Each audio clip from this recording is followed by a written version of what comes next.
Hi, everybody. Welcome to Weight Management 101, Sustainable Solutions for Discovering Your Healthiest Self. I'm Danielle Cushing, a registered dietitian with Flick Hospitality. Today's objectives are to define weight management, ditch the diet mindset, and then talk through some sustainable solutions for managing our weight. Section 1 is touchy subjects, defining weight management. What weight management is not. Let's start with that. Weight management is not synonymous with fad dieting, deprivation, or a quick fix. Weight management should not incite feelings of guilt, restriction, anxiety, depression, inadequacy, defeat, or self-loathing. And none of these negative thoughts and feelings around weight. And lastly, weight management is not about creating a quote-unquote foolproof routine or following 3 simple rules for success. What weight management is? It is rooted in sustainable, evidence-based health and well-being practices, which we'll talk about today. It is about developing a positive wellness mindset, cultivating rewarding lifestyle practices, normalizing all of our eating behaviors, and developing a better relationship with food. Weight management should make you feel good, bottom line. The intent of weight education is to create a more empowered and informed you. So that is our goal at the end of the day. Does weight matter? Achieving and or maintaining a healthy body weight is so much more than reaching a certain aesthetic or a certain number on the scale. Weight only matters in the context of quality of life. Weight is inextricably linked with health and disease. Overweight and obesity increase our risk for many health conditions. We know there's hypertension, high cholesterol, high triglycerides, stroke, heart disease. But being overweight or obese also increases your risk for things like arthritis, sleep apnea and other breathing problems, certain cancers, mental illness like depression, and chronic pain. If you are overweight or obese, 5% weight loss will have clinically significant physiological effects. So don't feel like, oh, I have so much weight to lose. That can really be a poor mindset to be in, where it's just too overwhelming. So think about 5%, and then if you get to a place where you've got those last 5 pounds or those last 10 pounds, don't sweat the small stuff. Instead, if you've already brought your weight down that 5%, or maybe you've done 5% and then another 5%, and you've brought your weight down to a comfortable, healthy range for you, your triglycerides look good, your blood sugar looks good, your risk for long-term disease has lowered. Focus instead on weight maintenance, and then minimize your risk for chronic health disease in other ways. So for example, focus on physical activity, stress reduction, better sleep, smoking cessation, those types of things. We eat well to live well and to feel well, and so our bodies function well, not just to look well. Many factors influence how healthy we are. Some of these function on an individual level, like health behaviors. I've circled these in orange, or genetic makeup. Others function at a broader societal level, such as the availability of public health services, living in a food desert. All of these factors that influence your health that are listed out here in the infographic, they're known collectively as the determinants of health. Determinants of health can influence our health in either a positive way or a negative way. If they affect us in a negative way, they're called risk factors, which we've all heard that term before. The behavioral risk factors, the ones that I have in that orange box, are risk factors that we have the most ability to modify, such as our what we're putting in our mouths, tobacco use, alcohol use, and then our biomedical risk factors, such as being overweight or obese, or having high blood pressure. Those directly and specifically affect our health. So these biomedical factors here directly and specifically affect your health and well-being over time, including your body's ability to function, illness, disease, injury, and all of these biomedical factors can be influenced by these health behaviors. And then also underlined health literacy, because that's what we're working on today. Section 2 is ditch the diet mindset. Why ditch the diets? So there's a lot of reasons here. I have a couple of slides. Dieting may not lead to long-term weight loss. Calorie counting, eliminating foods or eliminating food groups, strict meal plans, juicing, all of these may prompt initial weight loss, but research shows that weight loss generally doesn't last long term when it's done in this way. Plus, yo-yo dieting, which is when you put on 5 pounds, take off 5 pounds, put on 5 pounds, or 10 or 20 or whatever it may be. This is really common in restrictive diets. This causes metabolic and hormonal changes that can lead to further weight loss resistance, making it harder to lose weight when you do it with long-term changes and overall healthy eating plans. Second on here is that dieting can disconnect you from your biochemical cues.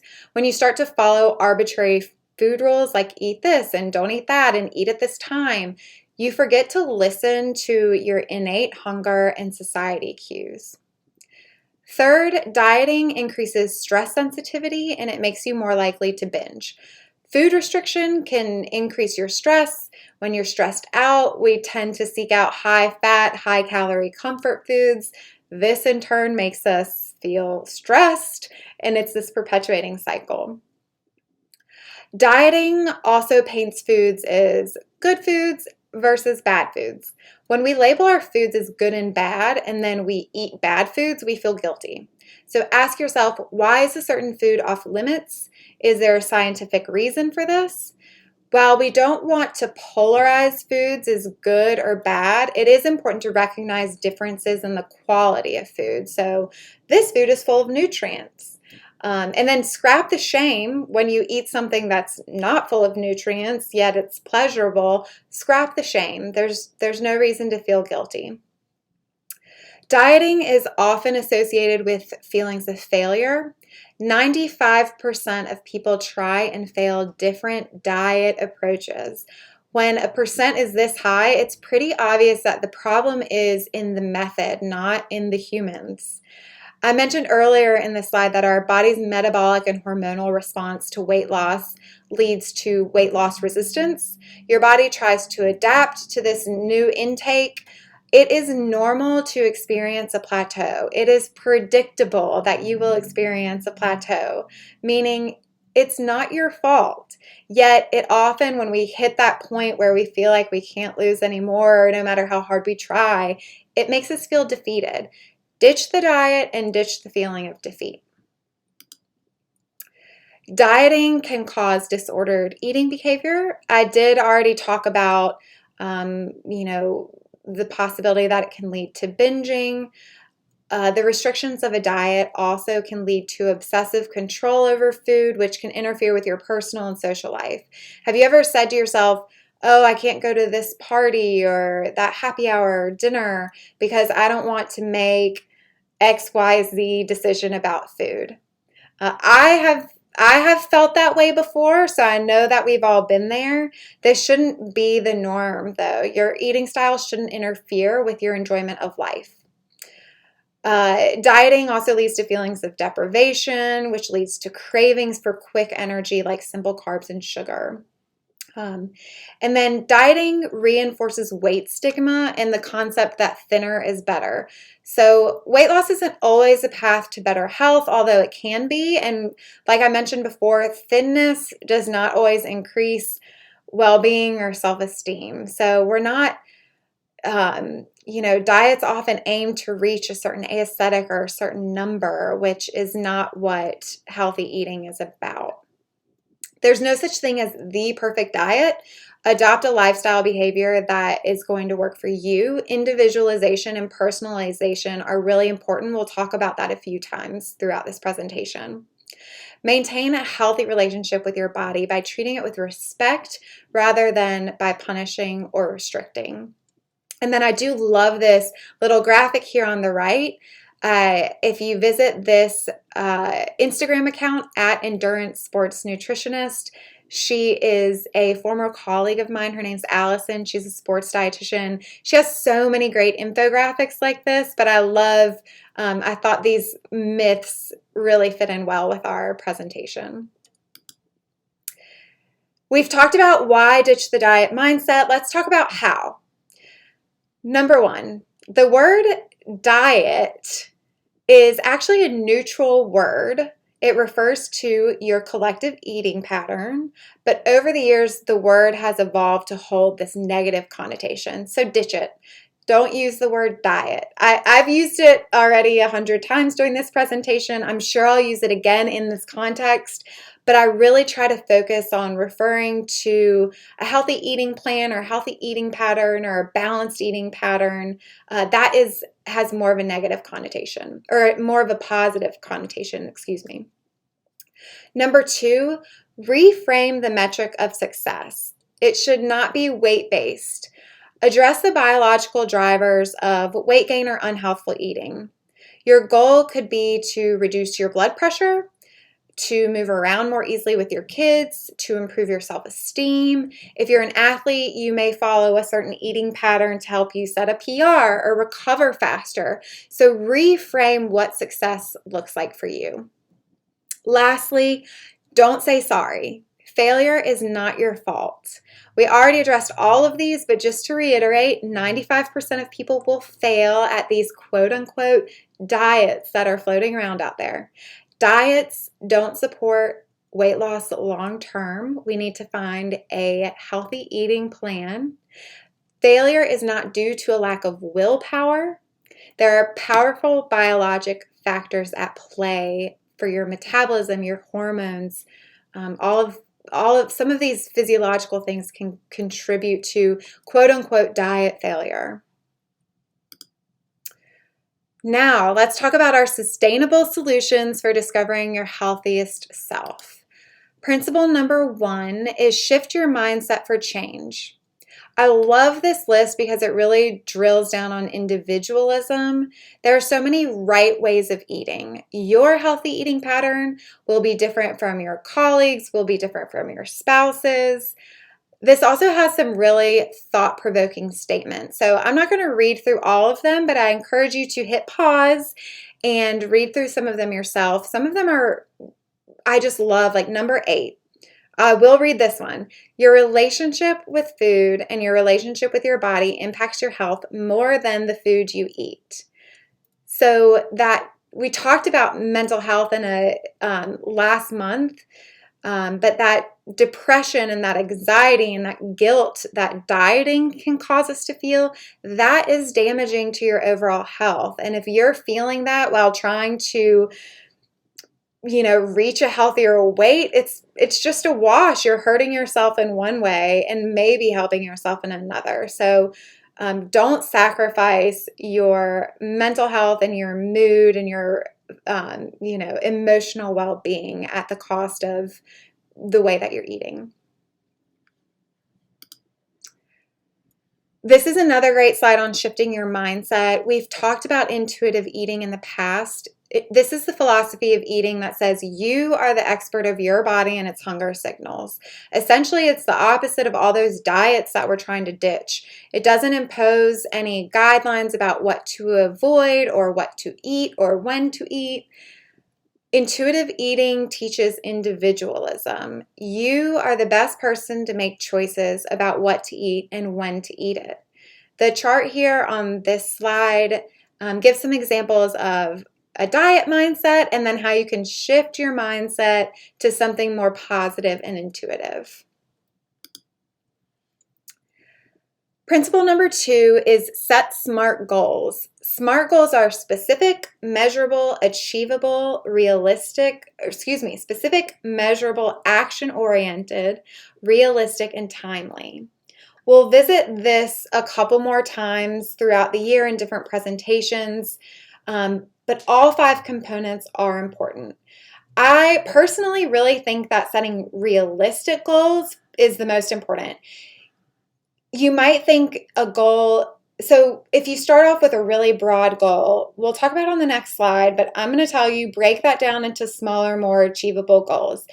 No goal is too small. You might think a goal is tiny and it's too easy, but achieving something, even something small, it gives you the confidence to then set a second goal, perhaps a larger goal the second time. And then on the other flip side of that, if you fail to meet a goal, even if it's this big, lofty goal, failing to meet your goal doesn't give you any confidence and it doesn't really make you want to try again. So here's some examples. Instead of, the vague general goal of I will eat a healthy diet, you would break that down into smaller SMART goals. So how will you eat a healthier diet? Be specific. I will eat more vegetables. How are you going to measure if you're eating more vegetables? Okay, I will eat 3 servings of vegetables. How are you going to do this? I will do this by eating 1 serving of vegetables at each meal of the day. And then think about logistics. Are there any obstacles to this? What if you don't have any veggies? So I will buy 5 types of vegetables that I enjoy eating. And then lastly, what's your deadline? So when are you going to be able to check this off your list? I'll do this Monday through Friday this week. Let's look at a few more examples. So remember to narrow your focus. This goal at the top, I want to lose weight, that's pretty broad, so you can break it down into smaller steps. The goals below are all a little bit more focused, but still can result in that overarching goal of I want to lose weight. You could also look at it kind of across. Before I want to lose weight, narrow your, how do you want to do this? Well, maybe I want to increase my physical activity. So narrowing your focus to that one component, I will walk for 30 minutes every day this week at lunchtime. Also start small. So this third goal is a really good example of that. The only way to eat a healthy diet is to meal prep all of my food. That is a huge undertaking. So how about this month I will learn how to make 3 quick meals that fit my busy schedule. I might even take that further, and I feel like that's even still kind of a big ask. So ask yourself, what can I do today to build momentum? So maybe today I will ask my family what their favorite vegetables are. And the reason I want to do this is because meals can be quick and easy, but you have to get everybody to eat them. So when you kind of think about what 3 meals do I want to learn to make, well, let's make something that my family's going to enjoy. And then lastly, identify barriers and how you're going to overcome them. This last goal here, I need to drink more water, is a example of this. Access to water could be a barrier. So the solution here is really simple. I will fill a water bottle at the beginning of the day and keep it at my desk. Principle number 3 is pursue a balanced dietary pattern. You are unique, and so should be your diet. The way you eat should be tailored to individual needs, preferences, and medical conditions. While there is no one perfect diet for weight loss, we can follow evidence-based practices to reach our wellness goals. Again, individualism. Your diet is different than your colleagues', is different from your spouse's. Individualism is so key. So now let's talk a little bit about a balanced dietary pattern. Have a plan. So don't diet without a plan. Don't say, I'm going to eat healthy and then not put a plan in place behind that goal. Use SMART goals, just like we just practiced. Have an accountability system, whether it's a pal that has similar goals, your family is going to ask you every day how you're doing, or maybe you join a group like WW, you are part of an online forum, anything that holds you accountable. Lastly, curate an environment to ensure success. You won't drink water if it's not in front of you. We just talked about that. You won't eat healthy foods if they're not in your kitchen. You won't de-stress if you don't set aside time where you're not doing anything and you can unwind. Have a plan for all of these things. Focus on food quality. Calories in, don't focus too much on calories. Calories in versus calories out is the key to weight balance, but focusing simply on the number of calories isn't going to get you very far. Not all calories are created equal in terms of hunger and satiety, appetite regulation, and metabolic control. Foods that trigger a spike in insulin, such as simple carbohydrates, they trigger a shift in metabolism and they increase your hunger. So on the right side, at the top, consume mostly low glycemic foods that aren't going to trigger as big of a response with your insulin. These should be staples in your eating pattern. Eat moderate amounts of complex starchy foods that contain fiber. Kind of back to calories though, calories in versus calories out. A person could eat 1,500 calories per day of donuts and only donuts, and they could lose weight. If they're, if 1,500 calories puts them in a calorie deficit, even if it's all donuts, they'll lose weight. But that person is going to be hungry, irritable, lack essential vitamins and minerals. On the other hand, that same person can eat 1,500 calories per day of complex carbohydrates, protein, and healthy fat, and he or she will lose weight, but also feel satisfied, feel full, be happy and energetic. This next slide is just a graphic of the glycemic index of various foods, a good reference for you since I referenced it on the previous slide. Eat to satisfy. So don't just rely on willpower. Restrictive diets naturally trigger hunger. There are physiological factors at play. If we eat intuitively, we eat when we are hungry.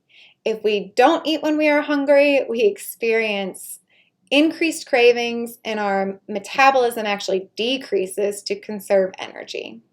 Instead, make sure you eat enough to satisfy. Eat intuitively. Eat when you are hungry, but eat whole, fresh, minimally processed foods. Protein, healthy fats, and fiber are all slower to digest, so they keep you feeling full longer. Balancing these nutrients will help balance your blood sugar too. Practice practical portions. Abide by the volumetrics basics. This is a really cool concept that I don't believe we've covered before, so I did put a link here at the bottom to a really great website, foodinsight.org, if you're interested in learning more.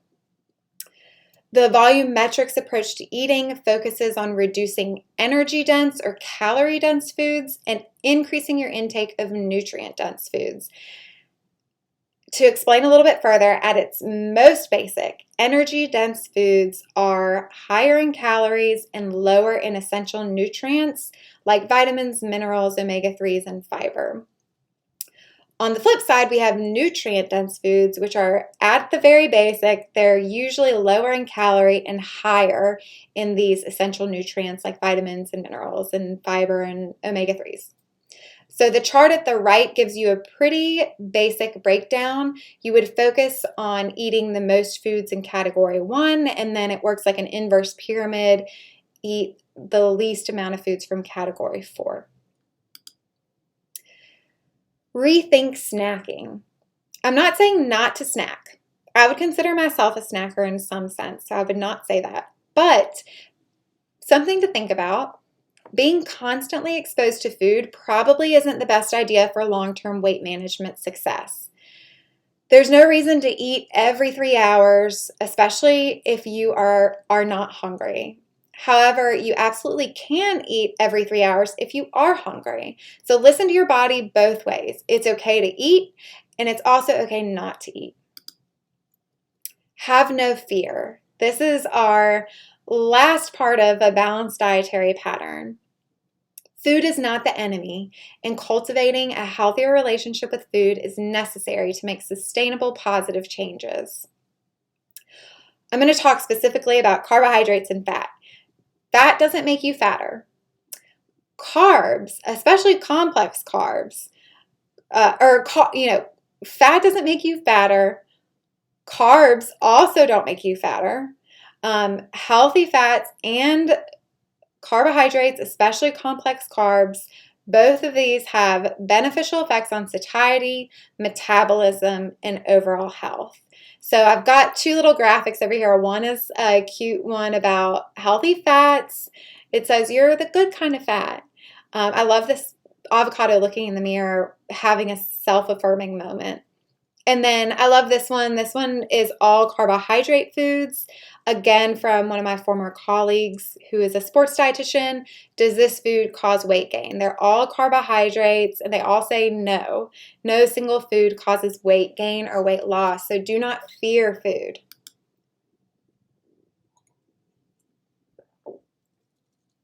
Our last principle, principle number 4, embrace positive health behaviors. So I'm bringing back this graphic with some of the determinants of health. Alongside a sensible diet, implement lifestyle modifications that promote sufficient sleep, physical activity, stress management, and social connection. Weight management is a lot about diet.